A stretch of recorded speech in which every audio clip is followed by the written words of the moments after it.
Welcome back, brothers and sisters, to our amazing, fascinating discussion, Dawah Workshop. Now, I don't say prove. I said, show them that there are very good arguments. Now, this may be very subtle to you. You may say, what's the difference between this and this? And actually, there is a big difference. Proof is very hard to establish, just philosophically, yes. If I say to you, can you prove that you actually exist right now?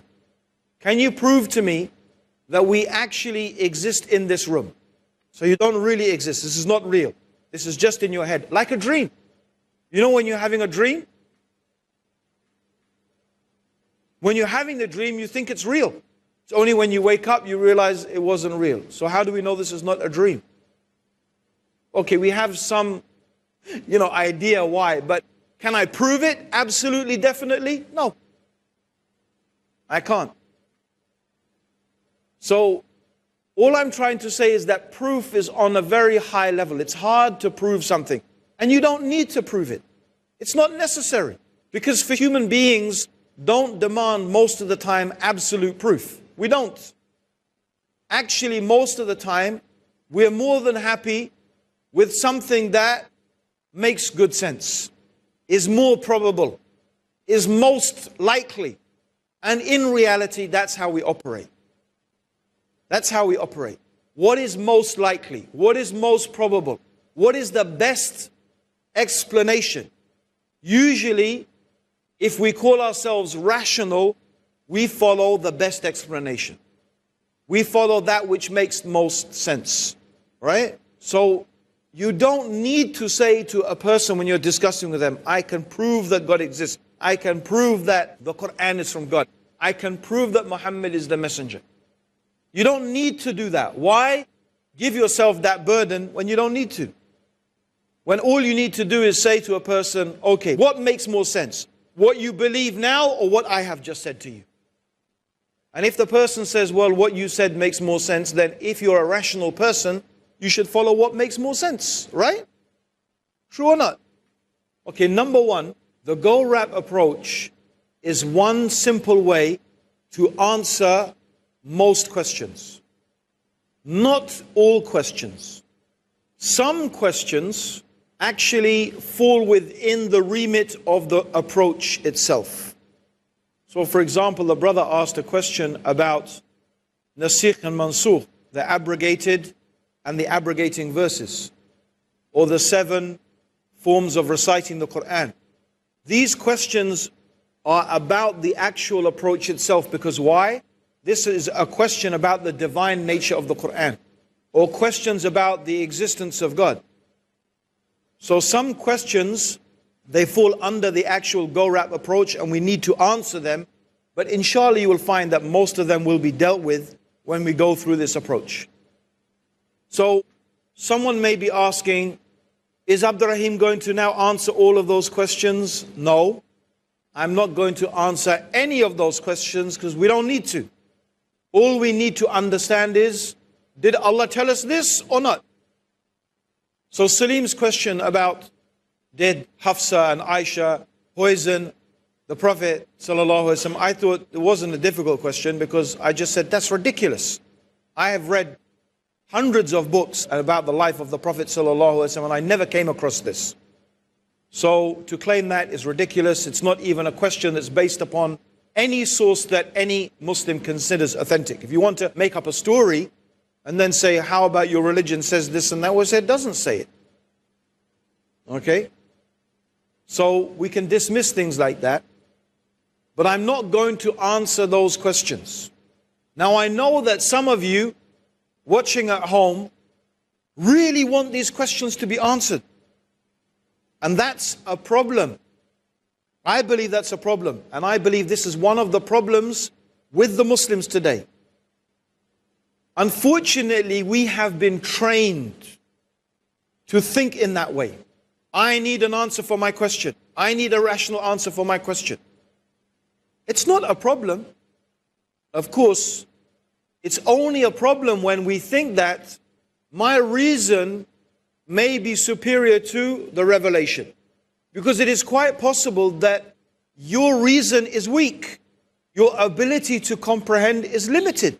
There are things that we can understand today that no one could have understood 1,400 years ago. A good example, by the way, is what is the wisdom behind pork being prohibited? Now we have a lot of ability to research into various things, and that allows us to understand the great wisdom behind what Allah has said. That was not necessarily available to the companions of the Prophet. But did they say, no, we will only do this when it agrees with our reason? We will only accept it in our hearts when it agrees with our reason? No. Actually, their attitude was the opposite. If Allah says it and the Prophet Muhammad says it, we hear and we obey. That's the only thing they wanted to be sure about. So sometimes they would say, is this really true, O Messenger of Allah?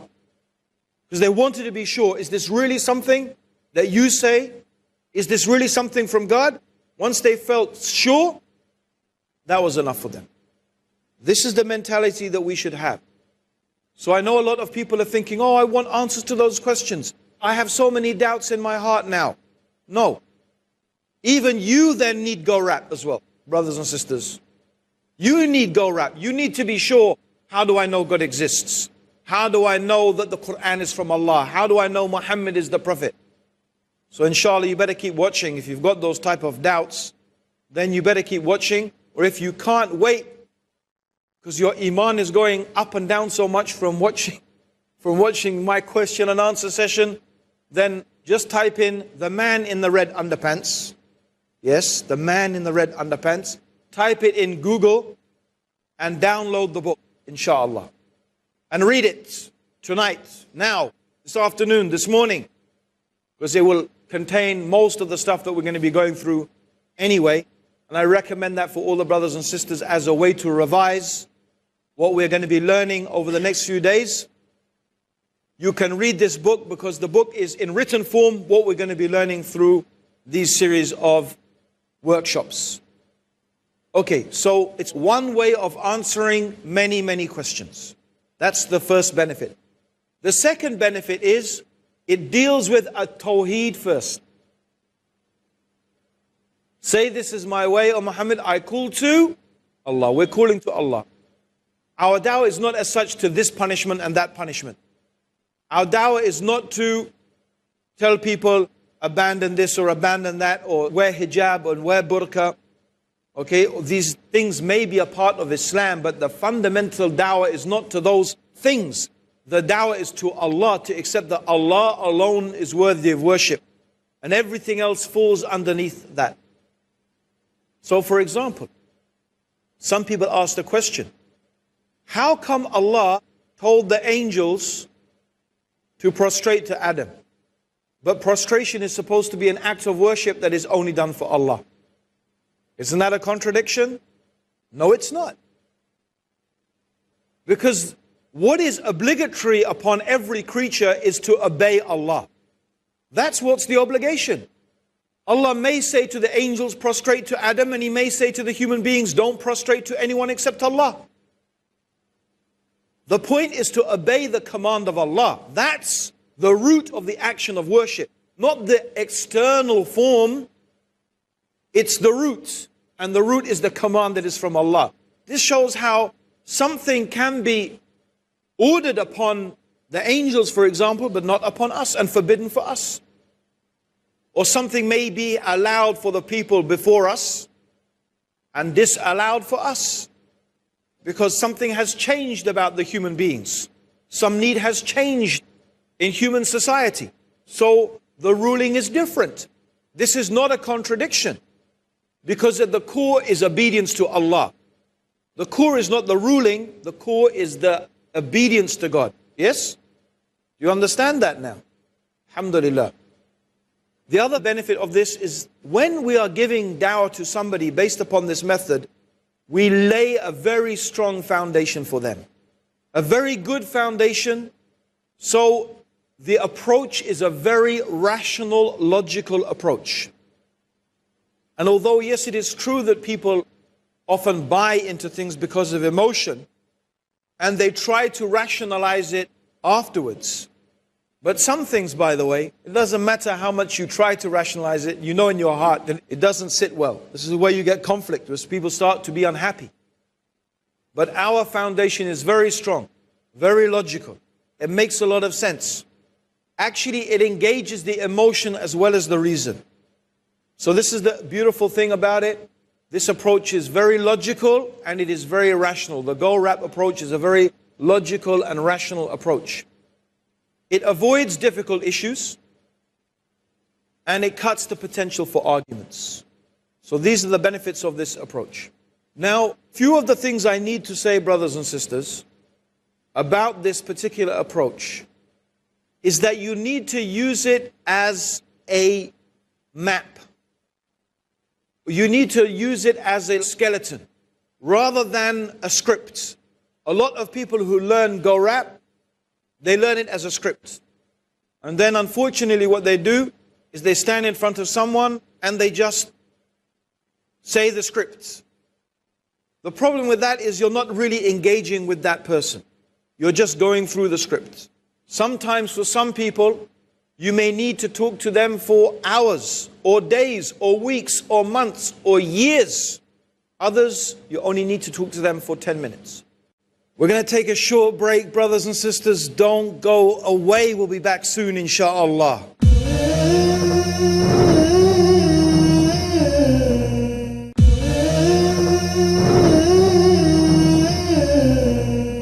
Welcome back, brothers and sisters, to our Dawah workshop. Now, few of the things I need to say, brothers and sisters, about this particular approach is that you need to use it as a map. You need to use it as a skeleton rather than a script. A lot of people who learn Go Rap, they learn it as a script. And then unfortunately what they do is they stand in front of someone and they just say the script. The problem with that is you're not really engaging with that person. You're just going through the script. Sometimes for some people, you may need to talk to them for hours or days or weeks or months or years. Others, you only need to talk to them for 10 minutes. I have given Go Rap to a person in 10 minutes. So let me just tell you what I said to him in 10 minutes. Might take me a bit more, but in 10 minutes, to give you an idea of how quick and effective this can be. And then what we will do, inshallah ta'ala, is we will go into detail. So then you need to take what you find useful, and what you don't find useful, leave it. So if I give you lots of information, you can take the bits and the pieces that you find useful and leave the pieces that you don't. You need to apply your personality as well. Yeah? For example, if you are a medic, so you may find that some of the topics that we are bringing are connected with medicine. So you will find it very easy to talk about those things. If you are very interested in astrophysics, you may find it easy to talk about the Big Bang Theory, for example. Right? If you are very interested in biology or something, you know, every one of us will have a subject that we will feel more comfortable, history or whatever it may be. So you need to bring your own personality, and the things that are convincing to you are the things that you should use. Yeah? So you don't have to say everything, use every bit. You need to adapt it for your own personality. And as I said, it could take 10 minutes, it could take years.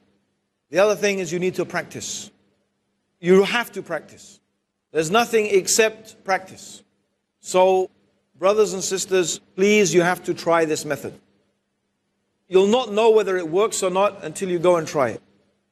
I remember the very first time I gave this Dawah training seminar based upon this method. It's not exactly the same, of course. MashaAllah, the one I gave was a lot shorter than what you are experiencing.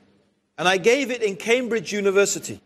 Now, the people in Cambridge are, you know, they think of themselves as being very intellectual. The elite, if the top 2% go to university, this is the top 0.0% of that 2%. You know, they're right at the top. Harvard, Oxford, Cambridge, Yale, these are the world's top universities. So I was at Cambridge. They were actually very disappointed. They wanted all the intellectual arguments, for all these answers. So they were disappointed. Oh, it can't be that simple. Some people like to make things complicated, But mashallah, one brother, he went and he actually tried the go-rap method. So he sat down when he went back to his room, or he went back to his flat, he sat down with the other students, because that's how they often share a flat. And over dinner, he started to expound to them why it made so much sense for the universe to have a creator. And he put forward some of the arguments that you will hear. This is not the whole of go-rap, he just did the first bit of go-rap. Everyone at the table agreed. Yes, it makes more sense. The most reasonable explanation is that there must be a creator. Except one girl. And she said, yes, it makes more sense, but it's possible. It's possible that there is not a God. So I'm going to go with that possibility.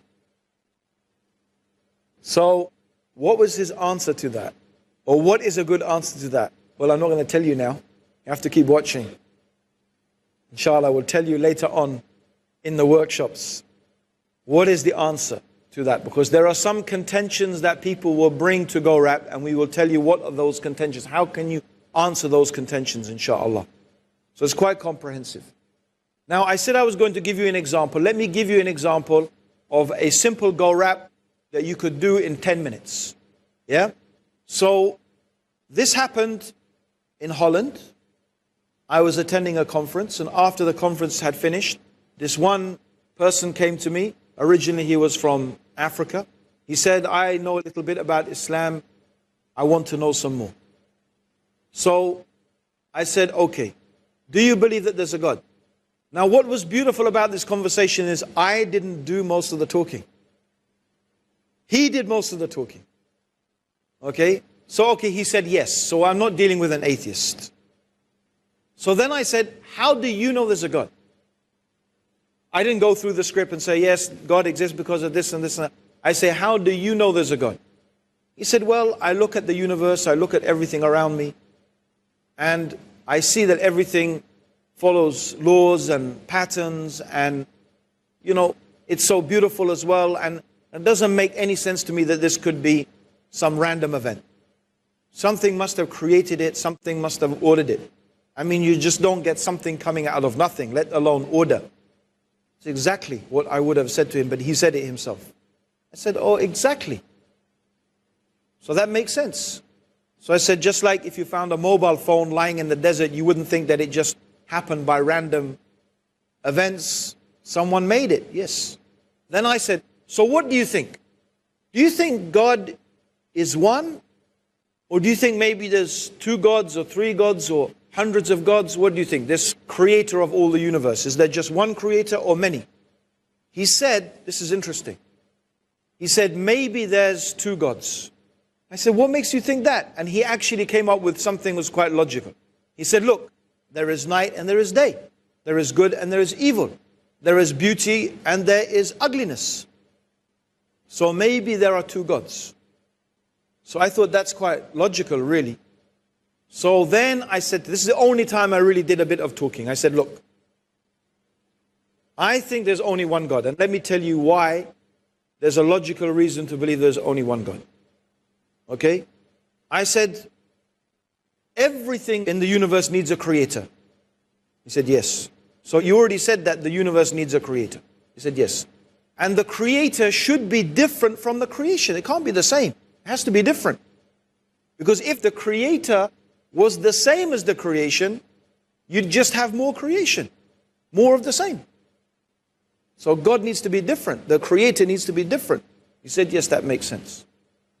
So I said, it doesn't make sense to have 2 creators. Because if the creation is temporary, finite and limited, so then the creator should be what? He said, it should be eternal and infinite. I said, yes. And if the creation is needy, how should the creator be? It should be self-sufficient. I said, okay, so can you imagine that there is two eternal self-sufficient beings? Does that make sense? He said, no. I said, okay, let me give you another example. I said, imagine we had to lift this table, but I couldn't do it on my own, right? So I asked someone to help me. Can you help me lift the table? And he said, I will help you lift the table only if he helps me lift the table. And he says, I will only help if he helps. And I will only help if he helps. If everybody says, I will only help if somebody else helps, what will happen to the table? It will stay there, right? Nothing. It will never get lifted. But the universe exists. You can't have an endless creator creating a creator creating a creator, because just as the table will never be lifted, the creation will never be created. So there must be somewhere where it stops. There must be a place where the command starts. So there must be this creator that began everything. He said, you know, and then he was amazed. He said, that makes so much sense. He said, that makes sense that there's only one creator. He was amazed. You could see it on his face. He said, that's amazing. So then I said to him, okay, do you know how old this book, the Quran, is? And I happen to have a Quran. He said, no, I don't know exactly. I said, about 1,500 years old. So what do you think was the state of knowledge of science and things like that at that time? He said, it was very weak. They were very confused. They had many different ideas. I said, exactly. So then I opened the Quran on Surah Al-Anbiya, verse 30. I always use this. Have not the disbelievers seen the heavens and the earth were joined together as one unit, and then we rent them asunder, and we created from water every living thing. Will they not believe? And we made the heavens a roof well guarded. And we placed in the earth mountains, lest it should shake with them. So then I explained to him, how did a book 1,400 years old know about the common origin of the universe? How did it know about the mountains having roots? How did a man living in the desert come across such information? It didn't take him long. He just pointed, said, it must be from God.